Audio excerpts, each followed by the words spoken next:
Hi everyone, welcome back to this channel. In this tutorial, I will show you how to get this special winter frost event butterfly that called Frostspore Queen Alexandra's Birdwing like this. In the second week of the winter frost event update, there are 4 new butterfly types, and one of them is this butterfly.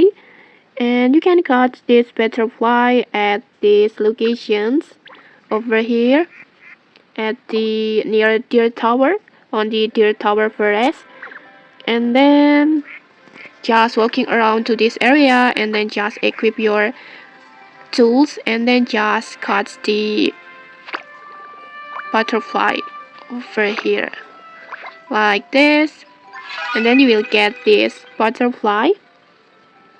the this butterfly has a very unique look.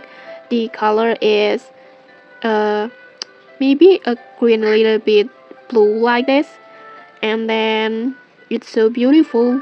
And okay, maybe that's it.